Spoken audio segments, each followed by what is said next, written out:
Second. Once again, 35, 40 minutes, and we're ready to rock in 3, 2.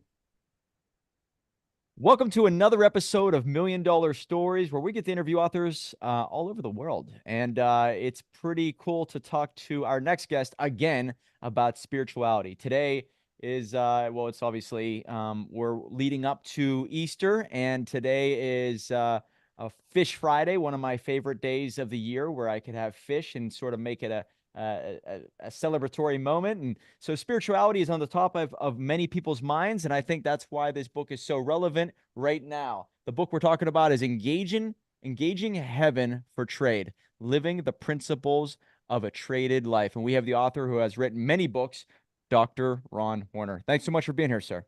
Thank you, Mike. Good to be here. So, a traded life. When I first read that, I'm like, oh, I think of the service business. I think of the trades business, right? When you say it, what does this mean? Well, one, you can't trade what you don't have or what you don't have access to. And so with a traded life, I want to exchange what I'm doing for what heaven wants me to be doing.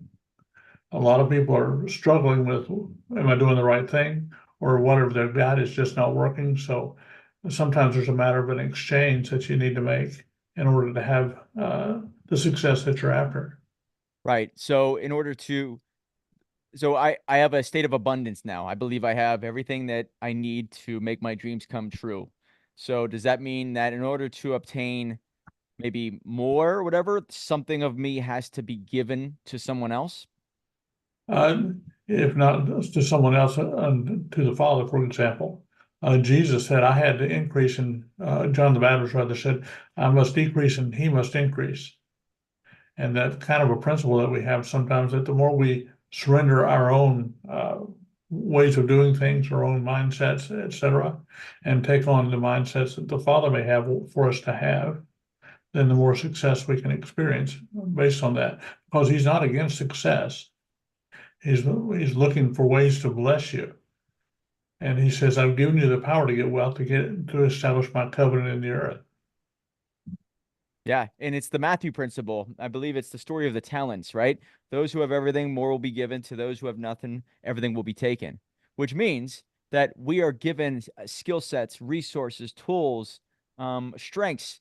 And if you don't use them, you're actually doing a disservice to God, is the way I look at it. And to other people. For example, if you have something to deposit in the earth and you're not there to do your job, that there's a void in that arena on some measure. So if I have something that I need to share with you and I don't share that with you, then that how that could benefit your life may never occur. Some people say, "Oh, it'll happen anyway." Not necessarily. It takes folks being obedient to what the instructions they're given. Hmm. Before we get into some of the topics of the book, what's your background? We talked about it in the earlier episode, but give us a quick little rundown on your journey. What got you here? Well, I've been a bivocational pastor for several years and owned several businesses. Was in the IT business for about 15 years, and just got a little tired of that. And then began to study on the courts of heaven, began to write about the courts of heaven. And since I started doing that, I've written about 32 books. I think that's the number. Uh, Just 32? that's this week. So I think I meant to ask you last time, but when you became very spiritual, it seems like you kind of transitioned into your strong faith. Maybe it was always there, but maybe you just got stronger and stronger the more you studied it.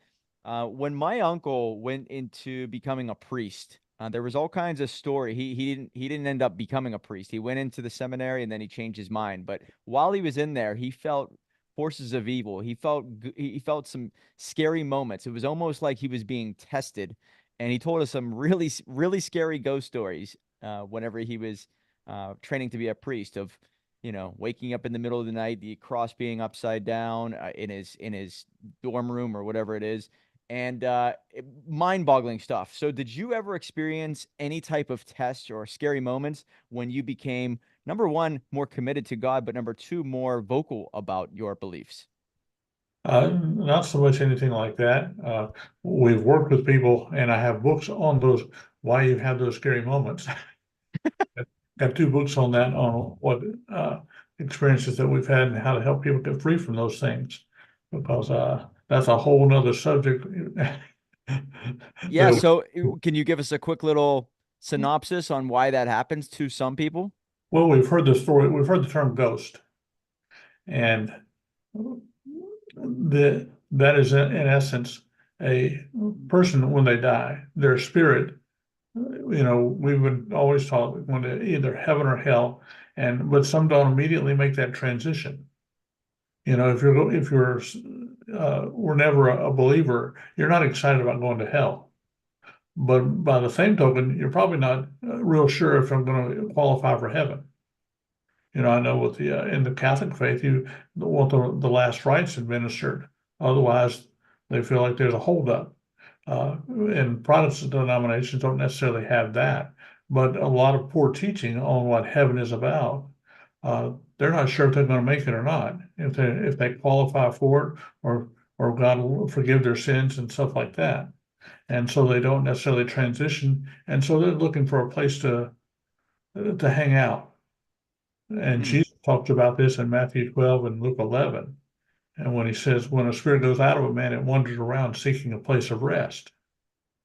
And so while they're hanging out, they're going to look for the most comfortable place they can find, which is typically back with their family, but not always. And so we've dealt with situations where uh, they'd, for example, first responders often deal with the situation, or military. We had one young man that we worked with who had served in Afghanistan, and he'd watched his friends get shot, things like that. And his friends, when they passed, their spirits hung around him, because in military they make a lot of pacts with one another. They'll watch out for each other, things like that. But he was tormented to the point that he was on full disability and on medication for anxieties and stuff like that. And it was all because he had these roommates, shall I say, hanging out with him. We took care of that, and within days, he had immediate relief, where he was not having to take his medication. He wasn't having the panic attacks, things like that, because he'd been tormented by all these different voices in his head, Whew. trying to tell him to do this, do that, things like that. So we didn't talk about that in the Engaging Heaven for Trade book, but Fascinating stuff. I'm drawn to those type of stories because obviously I grew up watching scary movies, but The Exorcist, and then there are many exorcist priests to this day. You just never really hear about them, and some of them I really believe in when what they witness, and the stories are just absolutely mind-boggling. However, I had a conversation with one of my colleagues this week about there's one explanation for some people that there's no other way to kind of give a synopsis on how a person makes it or how they're able to withstand so many challenges other than the fact that they must be favored by God. And I guess when you look through the Bible, there are individuals who they have certain types of favoritism of God, I guess. They have some type of real protection. Do you believe that there are individuals out there that have certain I guess protection that others don't? Or do you believe that we're all sort of equal in the eyes of God? What are your thoughts on that? well, I think that your ancestry can help a lot with that. If you have an ancestry that was more godly, as opposed to being a bunch of alcoholics or things like that, that would work in your favor. We talk about that in the book about the golden pathway, that chapter, Oh where you, yeah. where you can have ancestors, those in your lineage that have already gone on or are in heaven, and they're in essence rooting for us. In Hebrews, it talks about we have a tremendous cloud of witnesses. And that picture is like a stadium full of people that are rooting for you and pulling for you so that you can do all that you're supposed to do. But not everybody has that lineage.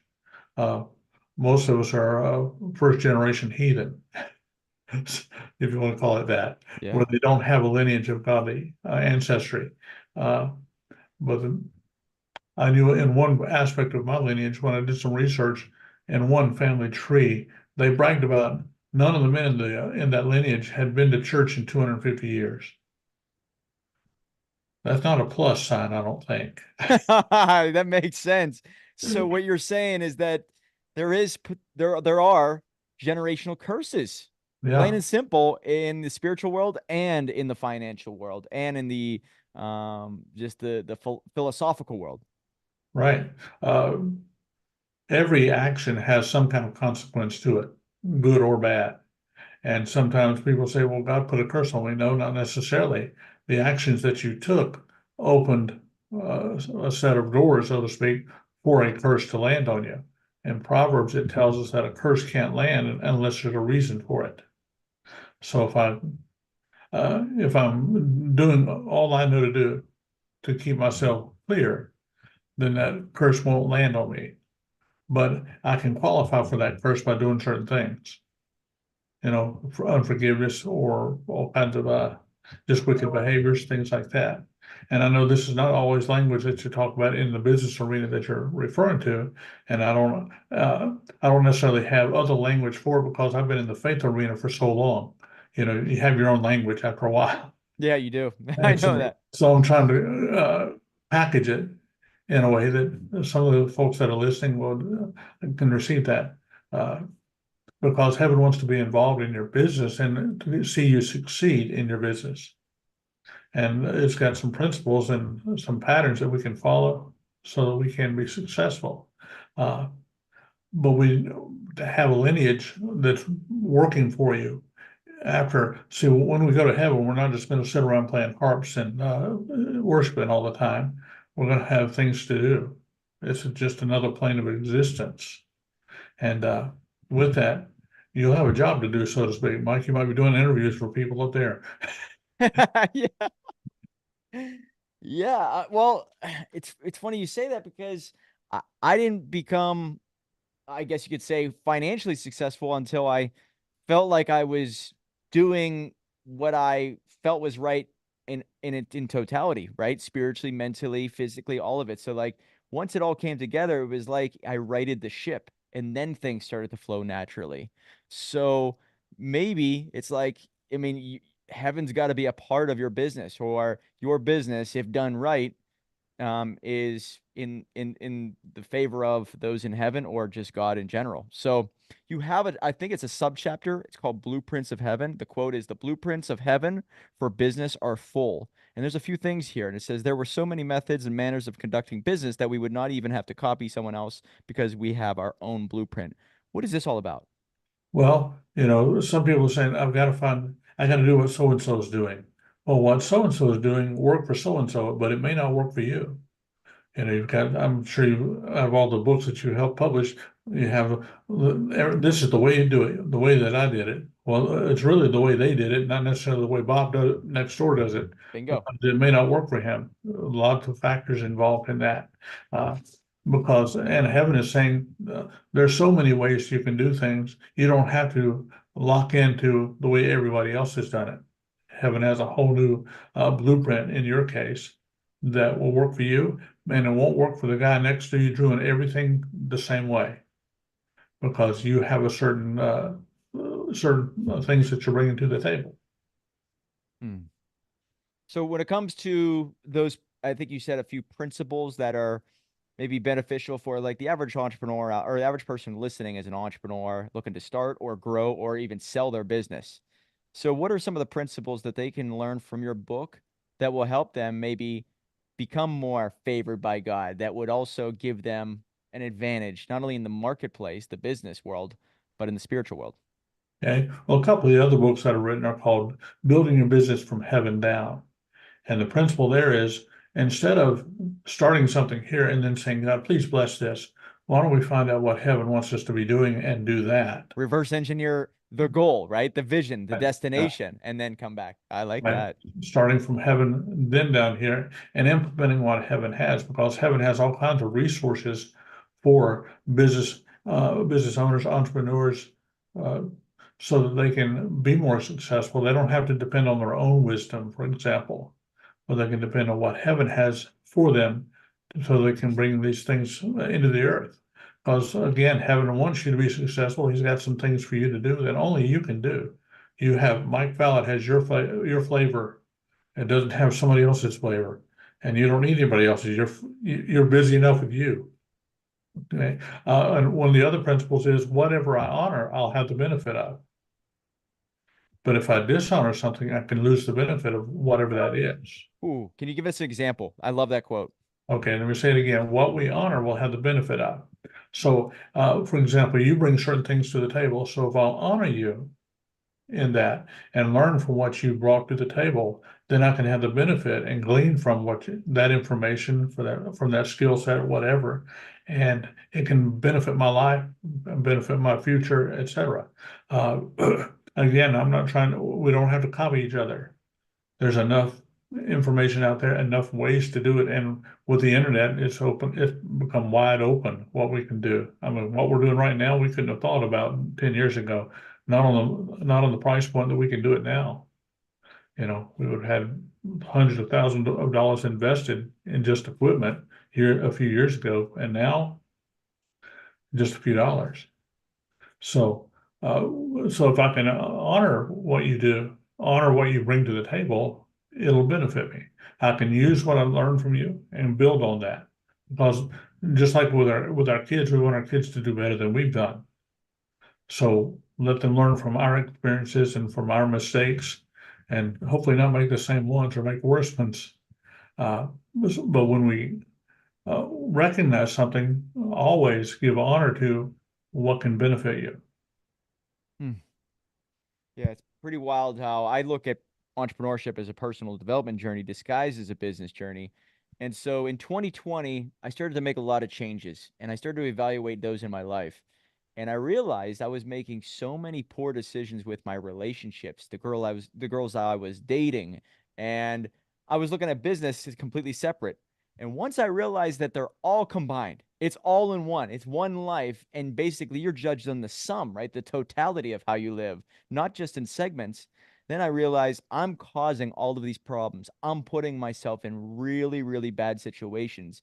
And that is not, I wouldn't think, making God happy. Hey, I'm maybe living God's way in my business, but my personal life, I don't know if he's happy with this. So it made me change everything. And I'm telling you, things started to pick up very smoothly.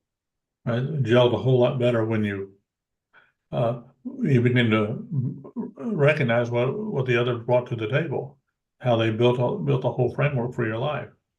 So it's so much easier when we allow heaven to give us the instruction about how to do what we're doing. One time we were on a book launch, and so we checked in with heaven. Who do we need to advertise with concerning this? And they helped us narrow down the list because, as you know, in advertising, some things are simply a donation to that business. They don't really. Oh, yeah, that's exactly it. I know that world. But it helped us to be able to glean that list down from the number that we had down to a handful that were going to be beneficial. And we can follow that instruction, and we saw results from it instead of just throwing money after it. The whole idea that if I throw enough money in the hole, I can climb out. That's kind of silly. So intuition plays a big factor. Sometimes your soul knows what's right and what's wrong. And I think the more you listen to it, the more you get rewarded by it. This intuition, it's in everyone, but some people ignore it, maybe because of short-term gain as compared to the long-term vision. And that's why they're pretty much a slave to their impulses and therefore causing a lot of distraction in their life. What causes someone to lean in on that intuition? Is it simply faith, or is it how they grow up? Well, some people are more prone to be attuned to that than other people. Some people work solely from logic. It's got to make sense to me. Well, the fact is, some things are just never going to make sense. And when you can come to grips with that and be okay with that, you'll be a lot happier because you can't change everything just on your logic because there's always somebody smarter than you. But we found we have three basic realms. We have a spirit realm, a soul realm, and a body realm. And many of us have lived from our soul realm for so long that we're emotion driven and we'll fluctuate. But living from our spirit, we can be in touch with heaven while we're doing what we do on the earth and not have to always be fluctuating between, well, should I do this? Should I do that? That sort of thing. Many times in those fluctuations, people they lose track of where they are and they never can get a clear direction. So they never really get their success. And also many times all they have to do is just make a small adjustment. One time I watched someone illustrating, and in the building we were in, there was a doorway on one of the sides. And so he was standing over about 2 feet from the doorway, knocking on the door and saying, God, open the door, open the door, open the door. And finally her voice said, just move over a little bit. There's the door. And all he had to do was make a small adjustment from where he was, be able to step through the doorway. But many times we're knocking on the wall, asking God to put a door, when all you got to do is make the adjustment and move where the door is. I get it, right? We're trying to do things our way, right? We're trying to make something come to life whenever there actually is a pathway already set for us. Right? We're trying to help God out, and He's been being God for quite a while. He's probably pretty good at it by now. Wow, that's a good way to look. Yeah, maybe that's the best way to explain it is that maybe my business started to succeed when I humbled myself and I said, I try to do it my way, God.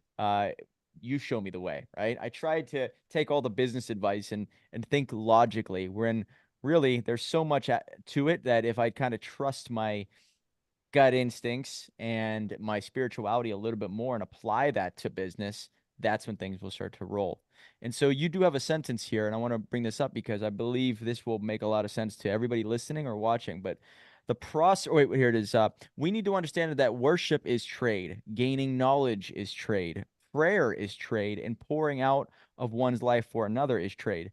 So that's the importance of even tithing, right? Where if you have a resource, you need to give it away. And whether that's time or whether that's belief, trade, I wouldn't think that the average person thinks worship is trade or gaining knowledge is trade. Can you kind of explain that for the average person? Okay, well, worship is trade. So with worship, you're putting your focus on someone else outside of yourself. So you're making an exchange. Recognize that I'm the created, not the creator. And so with worship, I'm honoring the creator. And so with that, it's releasing me of myself, and my focus is becoming on the Father. So that's one of the ways that we can make that trade. And as we do that, he always exchanges peace or joy or other things into our life, because you can be, and I'm sure you've experienced this, where you've been, say, focused or contemplative or meditating on scripture, for example, and then understanding about that scripture came to you, or peace relating to that, or hey, I can apply this over here, and then you have information for some other situation. So that's making a trade because you're looking for heaven to give input into your life. So when I help somebody else, I'm exchanging what I have to benefit them. And somewhere along the way, I'll be benefited, maybe not by them, but by some other means. And so it'll bless my life in the future. Hmm. So the one rebuttal that I don't know how to justify or how to explain, and because I'm not God, but people who break the ways of life and they don't worship and they don't treat people well and they don't serve others and they don't pray, how can an individual like you explain to me or to other people how those individuals are able to see some rewards, whether it's in the short term, and it definitely isn't in the long term, in my opinion, because you are living a lie at a certain point. But why is it that those individuals maybe experience more success first? Well, Job was wondering that same question. So we're not the first ones to wonder that. So why are the heathen people blessed? And I'm going through all this stuff. And the fact is, there are certain laws that'll work no matter who you are. Certain principles will work no matter who you are. For example, and Jesus expressed in Matthew about the law of agreement, that if any two of you would agree, something would occur. It doesn't have to be just Christians doing that. agreeing with God on something, you can come into agreement with anything else, and that principle will work for you because there are certain principles that are going to work, period. And some people know how to mine those principles. They may not package it the same way. See, I'm using the Bible as a point of reference. They may be using something else, but there are certain laws that are just going to work. For example, the agreement is one of those. There are just loads of laws throughout the New Testament that you can begin to input and follow the principles of that, and then I'll have the success that results from that. And Jesus said basically the wicked are smarter than the righteous on a whole lot of levels, and that's true in business because some people understand principles and they know how to operate those principles and they have success from it. But Christians are often second guessing whether they should be successful or not because there's been so much teaching. Oh, you got to remain poor so you can remain humble. I can be humble and be rich. you know, but some people are so bound up in what they were taught growing up, for example, that that's really creating a roadblock in their life so they can't experience some success in the future. Just this week, I interviewed a guy who wrote a book about church songs and how they came to be. And are you familiar with the story of Amazing Grace, how that came to be? I've heard it a couple of times. Yeah. Yeah, so if you guys are not familiar with this podcast episode or are not familiar with the story, John Newton was in the slave trade, and this is in 1748, somewhere in there. Was not a believer, did not really praise God at all, was sort of a bad guy in his eyes, and that's why he calls himself a wetch. But he is his ship is shipwrecked, and I believe it was on an island, and so he was about to die in his darkest moments.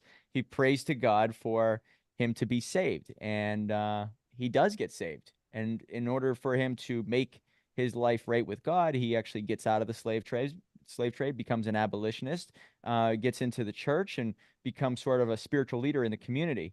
And for a sermon, he writes down Amazing Grace. And if you read it, it's pretty much in line with, you know, God saved a wretch like me. So, he was blind, now he can see. And it's like, wow, he was brought through this to teach him something, right? He had to start somewhere. He had to have this transformation, this awakening, and that would never happen if he was a believer right from the get-go. So maybe individuals are being used to share a message to wake other people up. And now he has traded his life for another life, and now he's all about he became an individual of all nothing but service to others. So dark moments are a necessity for the most part to show you either that you're on the wrong path or maybe how to right the ship and live a more a cleaner, more efficient, more spiritual life, right? So these moments will happen to anybody anywhere to teach you something, and you got to find the lesson within the story is the way I look at it. Do you agree? Oh, yeah. And many times the lesson that you learn in that situation, you never would have learned any other way. Right. And then that can become the thing that propels you into success in the future. Because you can, that the principles of that message, the lessons that you learned, etc., can be what God uses for you to be blessed through, whether it's through a book, blogs, or whatever. But because there are plenty of people who've gone through some really tough stuff they learned some things they never would have been open to learning the other way. But one, they had to become to the end of themselves. And when they were able to do that, then they could begin to be filled up with something new. They made a trade. Here, this is what I've got. I need something better. Yeah. Because what I've got is not working. Oh, and this never ends, right? It's a principle. It sounds like that needs to be applied, which means it never ends, and you probably become, I don't know if you could become numb to it, but you constantly have to progress and maybe trade more and more and more, right? Because you actually have more to give. Is that right? Right. Well, that going through that experience and the lesson that you learned, that puts you on a different plane than what you were before. And so you want to begin to build from that plane because there may be other lessons that that God would add to it in your life that would help other people in the future. because I can learn this lesson, but what's the lesson after that? What's the next thing on the list? And I may not have to go through a dark moment for that second lesson, but a lot of us do go through that dark moment for that first lesson just because some of us are a little hard-headed. Yeah. You got to learn it 3 or 4 times before it actually sinks in. Right. Right. That was me, by the way. That A was friend of definitely mine said, you don't have to hit me over the head with a two before more than 3 or 4 times before I'll figure it out. me. So we talked a lot about God. I wonder if you have studied maybe the other side to a certain degree to understand. I mean, they in the Bible it does say that Earth is basically what not they never use the word Satan, but Lucifer's domain, right? So what is it about it? And I heard Mike Tyson have this great quote. If you're favored by God, you're also favored by the devil because you're a combatant for them and you are actually a symbol of hope and inspiration for others. So you get attacked a lot easier. When it comes to the evil forces out there, I personally believe, and maybe you agree with me, maybe you don't. Can look at people who are, I believe, truly evil, and I can sense it in their eyes, in their body language, in their face. It's noticeable, right? Maybe not all the time, but I can see it. And so I see how they live, I see how they lie. And when you're not living the truth, it's easy to become deformed in every aspect, in my opinion. So, what do you say about that? Because the closer you are to the truth, the more free, the more at peace you are. The ones who break away from it, seems like everything goes off track. And if you look close enough, you can see it. Do you agree? Oh yeah, well, there's enough history of other people that gave themselves over to that evil. Uh, I like to watch history documentaries. So a lot of that's going to be World War II stuff. Well, we have a perfect example of somebody who gave themselves over to evil, and it didn't work out real well for them in the end. You know, Yeah. uh, and so we see that over and over and over that they can give themselves over to that. And the depravity, they get worse and worse over time. If you just look at pictures of Hitler as he progressed, he was in his early to mid 50s when he began his political journey, really with World War II as that was beginning. And you watch him over the next 3 or 4 years, especially, he gets looking worse and worse and worse. And you can see the toll that that's all taking on him because eventually he is all but insane at that toward the end, which is not uncommon when you give yourself over to depravity. We had an example of that in the Old Testament with Nebuchadnezzar. He didn't do too well there for several years. He went insane for a while and was finally uh, delivered from that and went on to serve as king for several more years. But when we give ourselves over to that, the result is always going to bear fruit in some fashion, Hmm. whether it's with your health, with just your demeanor, with the things that you begin doing with that information that you've had. Uh, and we can watch people just self-destruct if they give it enough time. They will self-destruct. Uh, and the Father doesn't want that for anybody. He wants them to know that He is actually for them. He's not against them. He's not trying to whack them. He's trying to help them succeed. Yeah, you're right. It's like if if you are going against what God wants for you, it's like you have to start replacing all the things you're lacking with external substances, distractions, right? These quick fixes to spike the dopamine to make you feel better for a very brief window. And I think it was Dr. Jordan Peterson that says, what are you looking for? Happiness or peace?" And he says, "Peace is what you want. Peace is, that is every man will stop where he finds peace because peace is better than happiness. Happiness is basically, are you on the right path or not? And it's from moment to moment. But peace, you sleep better, you look better, you make decisions better. So those who are not at peace will always have to find something else to remove even thinking about their life. It's pretty wild. Hmm. Oh yeah. So, outside of your own books, is there one that we talked about one before? I think in the first interview. Is there another one that you recommend to our audience that got you to fall in love with this spiritual side, or maybe how to combine business and spirituality? My audience would love to look into these type of books. Well, this is not a business book at all, but one that I found benefited so many people was one by Harold Everly called Precious in His Sight. And it gives the background on our mindset and how most of us were raised that God's kind of mad at you and not really in favor of you. And it goes to the origins of where that came into uh, to be the thing that was taught in all the denominations, Catholic or Protestant, and how it's flavored how we believe, how we view God. And it's probably 80 or 90 pages in that book, which you can find it on Kindle. Precious in His Sight by Harold Everly, and that will liberate your mindset from so much of the wrong mindsets toward the Father and toward how he's viewing you. He views you as a good thing, not something. He doesn't call you evil all the time. Religion does that, and we've just seen a lot of people blessed by that little book. We use it in our school that we have as one of our first courses that we give them, Hmm. so that they can free us some mindsets.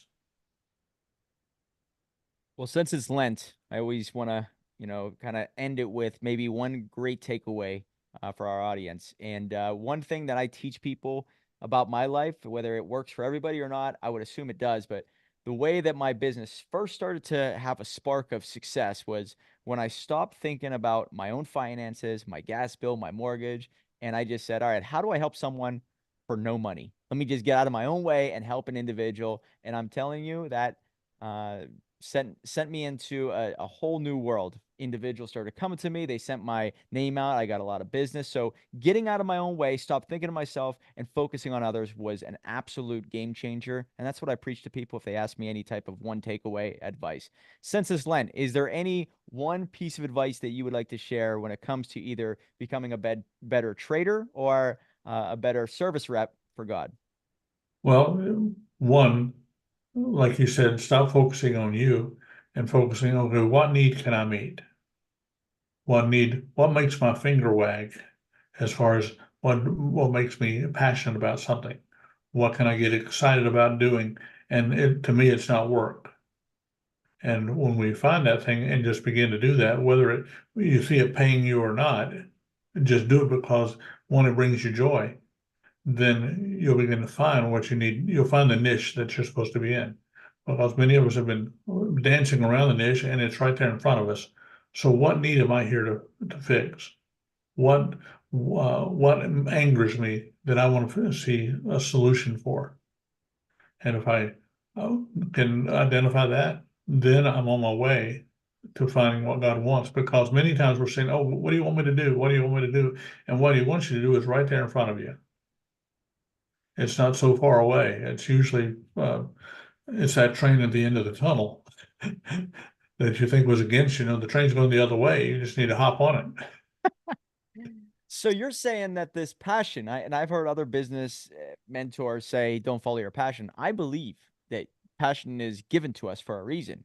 It's fuel, it's energy, and it has to be used in the proper fashion. Very much like anger. I think you are given that emotion of anger to be used in the right fashion, right?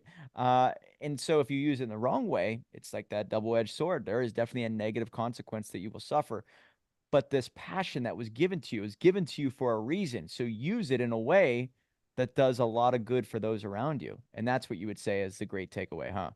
Right? Because when you begin to talk about what makes your what you're passionate about, your voice will elevate, you'll lean forward, and your finger will start wagging. And you won't even realize that until we had taught on this in a location one time and went to lunch after that. And one of the ladies at the table started talking about something that was really on her heart. And as she shared it, she watched her voice raise. She leaned forward into the conversation, and her finger was just going all this. Said her fingers wagging, and she'd been wondering, what am I supposed to do? Well, you're identifying it for yourself right there. Your finger's wagging. What makes your finger wag? And what do you mean by that? You mean just like, Just like you're doing right now. When you really get on focus of something you really are passionate about, your finger will start wagging. Okay. Oh, like that. Basically, oh my Yeah, God. I was thinking about this yesterday. Crazy situation here because I remember whenever I would be in my car with my mom passed away in May of last year, and she would always catch me doing this to certain music, right? And she would always say that to me. So she didn't say that that's, follow your passion. She would be like, why do you always do that? I mean, I've seen a lot of people do that, but that is funny that you bring it up because that does mean like you're in flow, you're in rhythm, or you're excited about something. right. And ask them have them talk about themselves for about 5 minutes and say what really is important to you. And when they get on that subject, you'll see their finger wagging, and you'll see them lean forward in the conversation. Their pitch will change a little bit. That's great advice. Guys, if you're out there dating a girl and her finger starts wagging, you know she's happy to be there and you're onto something, maybe, huh? That's great. Oh, that's awesome. Dr. Ron Horner, a website that you recommend people to check out. Do you have one or a social media channel? Well, we updated our website recently. It's called ronhorner.com. I'll make it easy. Good. All right. RonHorner.com. You guys can't forget that. And you said how many books? Is it 13? 32, I think. 32. That's right. Jeez. Oh, man.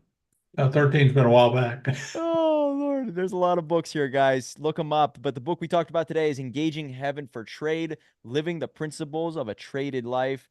And I'm going to start to look at it in that way, where if I worship or if I go and do anything even gain a little bit of knowledge when it comes to reading the Bible, look at it as trade, right?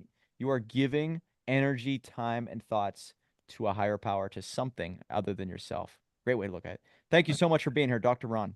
Thank you, Mike. Appreciate it. Remember, guys, $1 million book will lead to $1 million life. Right on.